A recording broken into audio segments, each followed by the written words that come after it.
What's up, guys? Welcome back to another market analysis. Welcome back to another breakdown. I'll go ahead and turn this music down. I think it's too loud. So, let's see. That should be good. All right. So, what's up, guys? Interesting week that we have here. Just talking about overall in the space. We know we have a lot of, lot of things going on, especially with the my Forex fund situation. Um, To be honest, I think people are making the situation bigger than what it is. It really seems like it's really legal issues, regulation issues. I think the way people are seeing it is people are making it seem like as if my Forex funds is scamming, I guess.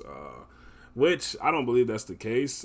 If they were scammers, I think they would have been, kind of already been out of there, right? I will say that I know my Forex funds was truly paying people out, and I think that's why people are so affected by the situation is because they were really truly paying people out. So I don't think the prop firm itself, my Forex funds, was a scam. If that was the case, like I said, we would have been found out, right? So as we know, my Forex funds and FTMO were like the top two trusted because they were legit.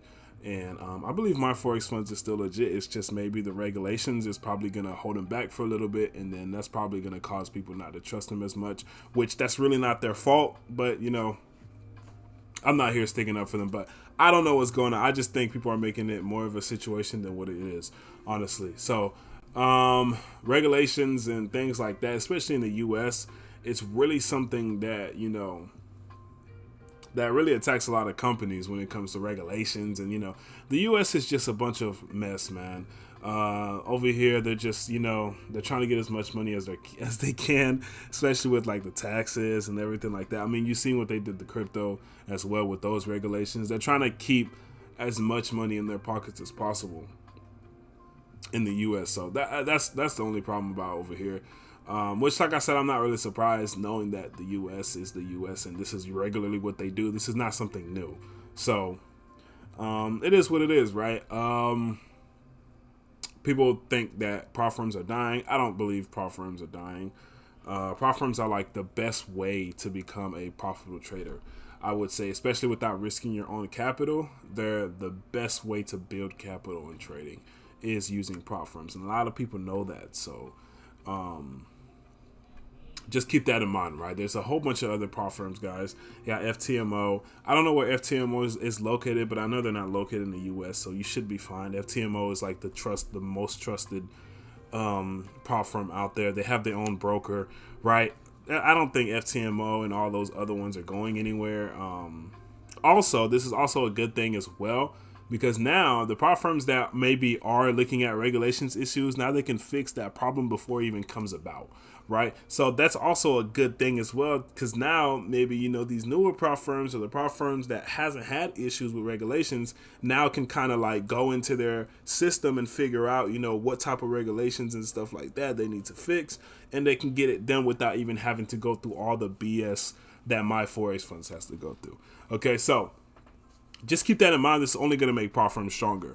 Okay, so skipping all that mess, I just want to give my thought about it. I don't really think nothing's changing. I think it's a lot of FUD going around, a lot of people just talking, right? So anyways, getting right into the markets where we're supposed to be focused at and seeing what's going on. Let's talk about DXY, right? I wanted to get into DXY here because it's going to be very important for us to know what DXY and what DXY is doing, since that's going to give us our bias for the week. I haven't checked out the news yet. Let's do that while I'm here. See what's going on. So we got tomorrow. We got we got the odd Australian. We got Canadian news.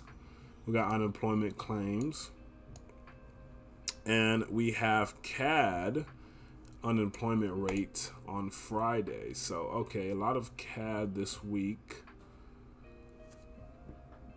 A lot of Canadian news. And then so we got tomorrow, Tuesday, which is going to be important for the Australian dollar, right? That's going to be very important. And then we have Friday, unemployment change, unemployment rate. That's going to be important for the Canadian. And then the unemployment claims is going to be important for the dollar as well. Okay, and then of course we got more CAD news going on right here. So a lot of Canadian movement, not a lot of Canadian movement on these Canadian pairs. Okay, so going back to the DXY. Okay, so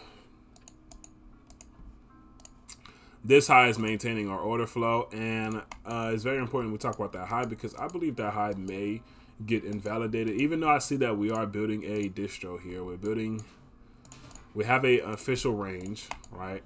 As you can see, we are just rating these lows here.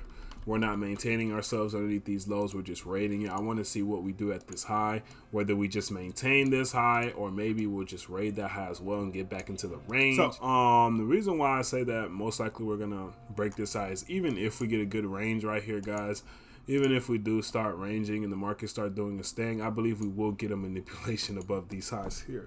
Okay, because right now we don't have any manipulations. So even if we do, I think we are going to break that high. We'll wait for the confirmation, of course, but I believe, I mean, this was the only thing that was leading me into potential sellers. As when we came here and we broke this low, that was a good indication that probably sellers got into the market. But after that, we immediately returned the favor, going right back higher with the same move, same impulsive move. So it was like, okay, so we're officially building some type of range here, right? So that being said, let's go to EU, right? And I'm going to be talking about EU in like a bigger sense, as well as I know intraday so far we're still bearish. We did get into this redistro here, so we are building a bigger distribution as stated before. We have distros at each top of these highs. Let's zoom in. Let's talk about what's going on in this price action here. So we invalidated this area. This was a major area since it was the reaccumulation to invalidate that high, right? And since then, we can see that we've just been sellers going to the downside, right? This is still a huge area here that has not been traded into. You can see we got this retracement. We came above these small highs right here, and now it looks like most likely we're going to break this low with another redistro. Okay, that is very interesting to see as we are getting inside of our, I would say we are getting inside of our extreme, right? Extreme of this leg going to the upside. This is what's currently holding us bullish at the moment. So if we do end up invalidating this, then that would confirm, well, it would start to confirm this bigger distribution for us, and we could see maybe a higher pullback to go down, whatever the case may be. But we're talking way too much into the future. We don't know yet. So what am I looking for right now, right? That'd be the best question as of right now. What am I looking for? So to be honest, I want to see if we will invalidate this low. I would like for us to invalidate this low first. If not, it really doesn't matter to me if we do come up here and we start giving us a distribution out of here. Also, I would be looking for distros there to take the market lower. So either one, honestly, if we go break the low, that'd be more confirmation, more confluence. But I don't need that, to be honest, because this here is the only area. If we're gonna give a reaction here, this is the only area that I expect us to give a reaction out of, since we have Asian highs holding up here. So if we break these highs, we're most likely breaking those highs too. Okay, so just keep that in mind, right? That's EU. I'm not finna go too much in depth on all of these. Let's see. So JU is still bearish for me. Huge distro. We have the same redistribution that showed itself here. So looking for reactions inside of here to go lower, drag us lower into our extreme, right? So where is our extreme so far? Our extreme is down here. We still have a lot of accumulations that occurred down here. So that is something that we'll look into. We did kind of get close to the 50%. We could come to the 80% down here of this slingshot, right? So that is GU. I'm looking for shorts as of right now, though. I would rather be a seller on GU than a buyer, okay? And let me go ahead and update this a little bit more for you guys. I haven't been looking at these charts a lot.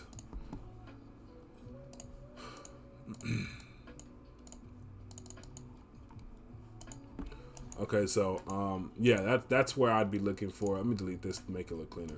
That's what I'd be looking for inside this area here, right? Moving on to NU. What am I looking for on NU? Okay, so NU is very interesting, I'll be honest with you, because we're going to have a change of character down here once we break that low to the bottom, which came into here. I'm gonna delete that. Okay, so I'd be looking for shorts on NU as well. Okay, we're in a range right now in NU, but I'm more looking for sellers. I want to see if we can break this low first. All right, if we can invalidate this low here, I'll be looking for shorts to the downside on NU. Okay, that's how I'll be playing NU. Let's go AU. AU, same thing. Same thing here on AU. Okay, we actually already invalidated it, which is good. We actually already invalidated it, which is very good. Look at here, looking for a change of character.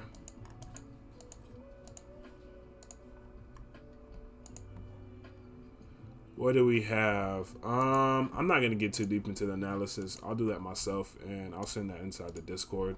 I'm just gonna give you guys the direction for now.